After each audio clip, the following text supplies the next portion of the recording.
Hello students, हमारे channel पे हीना the bright future channel पे आपका स्वागत है। आज से हम हमारी ऑर्गेनिक केमिस्ट्री की सीरीज़ शुरू करने जा रहे हैं, जो आपके बेसिक्स भी कवर करेंगी और आपका सिलेबस 11 से BSc तक जो भी आपका ऑर्गेनिक केमिस्ट्री का सिलेबस होता है वो सारा हम इसमें कवरिंग करेंगे। ठीक है, सबसे पहले हमें पता होना चाहिए कि ऑर्गेनिक केमिस्ट्री में हम किसकी बात करते हैं, ऑर्गेनिक मॉलिक्यूल्स की बात करते हैं। किसकी बात करते हैं? ऑर्गेनिक मॉलिक्यूल्स की। उसमें हम उसकी स्ट्रक्चर भी पढ़ते हैं, उसके बॉन्डिंग्स भी पढ़ते हैं और उसकी प्रॉपर्टीज़ के बारे में भी स्टडी करते हैं। ऑर्गेनिक केमिस्ट्री, जो बेसिक ऑर्गेनिक केमिस्ट्री होते हैं, वो हमेशा क्या करते हैं, हम कार्बन कंटेनिंग कंपाउंड से शुरू करते हैं। कि हम कहते हैं जो भी कंपाउंड होएगा, अगर उसमें कार्बन है तो हम उसमें क्या होंगे, ऑर्गेनिक केमिस्ट्री मानते हैं। ठीक है, और उसकी दूसरी डेफिनेशन हम कह सकते हैं कि जो भी इनऑर्गेनिक साल्ट है उनको छोड़ के जो भी सारे कंपाउंड है वो भी सारे किस में आते हैं, ऑर्गेनिक केमिस्ट्री में स्टडी करते हैं। अब हमें पता है कि क्या है, अब हमने कहा है कि जो ऑर्गेनिक केमिस्ट्री है उसमें कार्बन का मेन रोल होता है। तो अब हमें सबसे पहले कार्बन के बारे में थोड़ी बहुत बेसिक जानकारी पता होनी चाहिए। तो उसके लिए हमें क्या होना चाहिए, जो कार्बन है, फर्स्ट ऑफ ऑल ये क्या है, पीरियोडिक टेबल का एलिमेंट है, जो कौन सी फैमिली से बिलोंग करता है, 14 फैमिली से बिलोंग करता है। ठीक है, इसका सिंबल क्या होता है, सी से हम इसको डिनोट करते हैं। और इसका क्या होता है, एटॉमिक नंबर 6 है और मास नंबर क्या है इसका, 12 है। और इसकी इलेक्ट्रॉन कॉन्फ़िगरेशन क्या होगी, 1s2 2s2 and 2p2।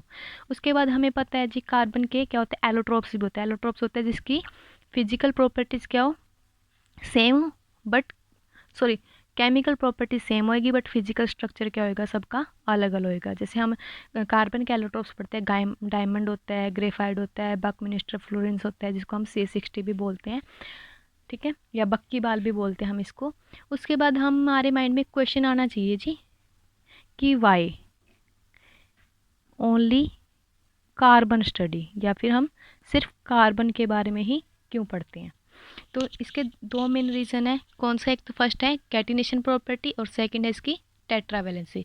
Catenation properties को हम कह सकते हैं जो हमारी क्या होती है, एक फिजिकल प्रॉपर्टीज़ में भी हम इसको स्टडी करते हैं। जैसे कि सेल्फ लिंकिंग प्रॉपर्टीज़, मतलब कि खुद से ही खुद बॉन्ड बनाने की जो कैपेसिटी होती है उसको हम कैटिनेशन प्रॉपर्टीज़ बोलते हैं। अब कार्बन में क्या होती है, मैक्सिमम होती है, सबसे ज़्यादा कैटिनेशन प्रॉपर्टी कार्बन में मिलती है, जिसकी वजह से इसके बहुत सारे कंपाउंड्स मिलते हैं, या हम कह सकते हैं वैरायटी ऑफ कंपाउंड्स मिलते हैं। सेकंड क्या रीज़न है इसका, टेट्रावेलेंसी। टेट्रावेलेंसी मतलब कि इसके लास्ट में क्या होते हैं, यहाँ पे हम देख सकते हैं लास्ट वैलेंस शेल में इसके कितने हैं, 4 इलेक्ट्रॉन्स है। अब हमें पता है ना तो ये 4 इलेक्ट्रॉन्स डोनेट कर सकता है और ना ही ये 4 इलेक्ट्रॉन्स गेन कर सकता। ठीक है, तो ये क्या करता है, शेयरिंग करता है। क्या करता है, शेयरिंग करता है 4 बॉन्ड्स की। ठीक है, अनदर एटम्स के साथ।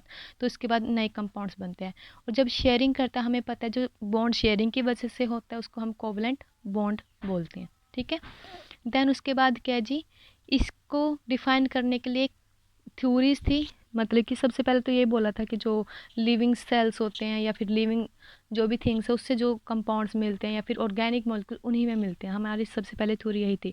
तो सबसे पहले एक विट्टल फोर्स थ्योरी आई है ऑर्गेनिक केमिस्ट्री में, जो सबसे बेसिक जब उन्होंने शुरू किया था। तो हम एक विट्टल फोर्स थ्योरी बोलते हैं, जो किसने दी थी, ब्रेजलिस ने दी थी। उन्होंने क्या बोला था, जो भी ऑर्गेनिक कंपाउंड है वो लिविंग बींग से मिलते हैं। कैसे मिलते हैं, लिविंग बींग से, और उनमें कोई ना कोई मिस्टीरियस फोर्स होता है। ठीक है, जिसको उन्होंने विट्टल फोर्स बोला है। क्या बोला है, विट्टल फोर्स। जब तक किसी ने एक्स्ट्रा स्टडी नहीं की तब तक हम यही मानते आ रहे थे कि जो ब्रेजिलियस ने बोला वो सही था, कि हमें जो भी ऑर्गेनिक कंपाउंड है वो किससे मिलता है, लिविंग बींग से मिलता है। देन उसके बाद हमने क्या बोला है, जो ऑर्गेनिक कंपाउंड्स हैं, ठीक है, उसने ये भी बोला था कि हम ऑर्गेनिक कंपाउंड को आर्टिफिशियली कभी भी लैब में प्रिपेयर नहीं कर सकते। ठीक है, सेकंड उसने ये चीज़ बोली थी। फर्स्ट उन्होंने बोली कि जो भी लिविंग थिंग्स है हमें उनसे मिलता है ऑर्गेनिक कंपाउंड। सेकंड उन्होंने क्या बोली कि हम आर्टिफिशियली लैब में कभी भी प्रिपेयर नहीं कर सकते ऑर्गेनिक कंपाउंड को। नेक्स्ट जी आए वोलर। उन्होंने क्या बताया, इनको फादर ऑफ ऑर्गेनिक केमिस्ट्री भी बोल सकते हैं हम। ठीक है, क्योंकि इन्होंने बताया कि या बोल सकते हैं कि इन्होंने function formation of organic compound के बारे में बताया। कहाँ से, इनऑर्गेनिक चीज़ों से। ठीक है जी, तो फर्स्ट क्या है जी, अमोनियम साइनेट से। किससे करा उन्होंने, अमोनियम साइनेट से किया। उन्होंने क्या लिया, अमोनियम साइनेट लिया, उसको हीट किया। अमोनियम साइनेट क्या है, एक इनऑर्गेनिक साल्ट है। क्या है, इनऑर्गेनिक साल्ट है। उसके बाद क्या जी, जब हमने अमोनियम साइनाइड को हीट किया तो हमें क्या मिला है, अमोनियम, या फिर हम बोल सकते हैं यूरिया मिला है, या फिर हम इसको बोलते हैं डाई अमोनियम कार्बो ग्रुप। ठीक है, डाइमाइन कार्बो ग्रुप, जिसको हम क्या बोलते हैं, यूरिया। ये फर्स्ट ऑर्गेनिक कंपाउंड था हमारा, जो यूरिया है उसको फर्स्ट ऑर्गेनिक कंपाउंड भी बोलते हैं, जिसका मोलिकुलर मास क्या है, 60 है।